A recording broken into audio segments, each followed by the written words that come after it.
তুমি যদি কলেজ স্কুলের স্টুডেন্ট হয়ে থাকো আর পড়াশোনার মাঝে 1-2 ঘন্টা বের করে 10 থেকে 15 হাজার টাকা ইনকাম করতে চাও, তাহলে তোমরা সঠিক ভিডিওতে ক্লিক করেছো। আজ আমি কথা বলবো ডিজিটাল মার্কেটিং নিয়ে। ডিজিটাল মার্কেটিং এমন একটা স্কিল যেটা ভালোভাবে শিখতে পারলে তুমি 10,000 টাকা 1 লাখে কনভার্ট করে নিতে পারবে। তো ভিডিওতে একেবারে আগে আমাদেরকে জানতে হবে ডিজিটাল মার্কেটিং কি।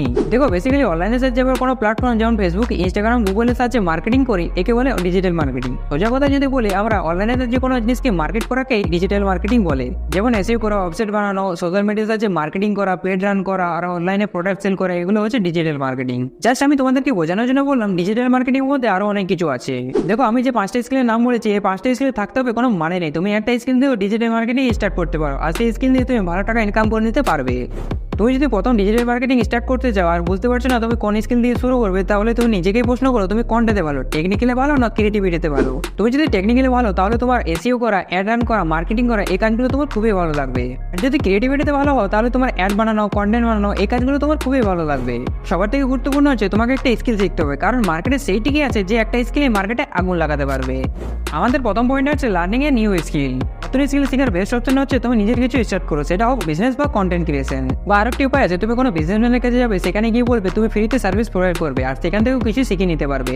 দেখো, শেখার ইচ্ছা থাকলে যে কোনো জায়গা থেকে শিখে নিতে পারবে, কিন্তু যদি শেখার ইচ্ছা না থাকে তাহলে আমার কিছু বলার নেই। দেখো, প্রথমে তোমাকে একটা স্কিল দিয়ে স্টার্ট করতে হবে, আগে গিয়ে তুমি বাকি স্কিলে ফোকাস করবে। আর এটার জন্য বেস্ট অপশন হচ্ছে কন্টেন্ট ক্রিয়েশন। এই কন্টেন্ট ক্রিয়েশনের ভাগ এত ছিল না, 2024-এ দাঁড়িয়ে কন্টেন্ট ক্রিয়েশনের ভাগ অনেক বেড়ে গেছে।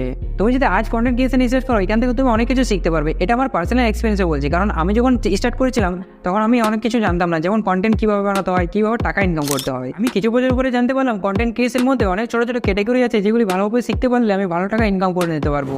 তুমি যদি সোশ্যাল মিডিয়া রিলেটিভ নিজের কিছু স্টার্ট করতে চাও, তাহলে আজই কন্টেন্ট ক্রিয়েশন স্টার্ট করে দাও। আমি যে করে স্কিলের নাম বলেছিলাম, এই স্কিলগুলোর মধ্যে তুমি যদি একটা স্কিল দিয়ে স্টার্ট করেছিলে, তাহলে 5-6 মাসের মধ্যে সেই স্কিলটা অনেক আপগ্রেড হয়ে গিয়েছে। এবার তুমি সেই স্কিলকে কাজে লাগিয়ে জব করতে পারো বা ফ্রিল্যান্সিং করতে পারো। জবে তুমি একজনের জন্য কাজ করছিলে, ফ্রিল্যান্সিংয়ে তুমি অনেকজনের সাথে কাজ করতে পারবে। ধর না, তুমি হচ্ছে একটা ভিডিও এডিটর, তুমি প্রতিটি ক্লায়েন্টের সাথে আলাদাভাবে কথা বলছো আর আলাদাভাবে চার্জ করছো। এখানে জবের থেকে তুমি বেশি টাকা ইনকাম করছো। এবারে তোমার ফ্রিল্যান্সিংয়ে অনেকগুলি ক্লায়েন্ট আসতে থাকে, তাহলে তুমি ফুল টাইম এজেন্সি পরিণত করতে পারো। এখানে তোমাকে কতগুলি ওয়ার্কার খুলতে হবে, যেখানে তুমি মাসে 10,000 টাকা ইনকাম করছিলে, সেখানে তুমি 40 থেকে 50,000 টাকা ইনকাম করবে। তুমি যদি সিরিয়াসলিভাবে ডিজিটাল মার্কেটিং করতে চাও, তাহলে আজই স্টার্ট করে দাও, কারণ 100% লোকের মধ্যে 90% লোকেরা শুধু ভাবে আর 10% লোকেরা শুধু প্র্যাকটিক্যালে করে।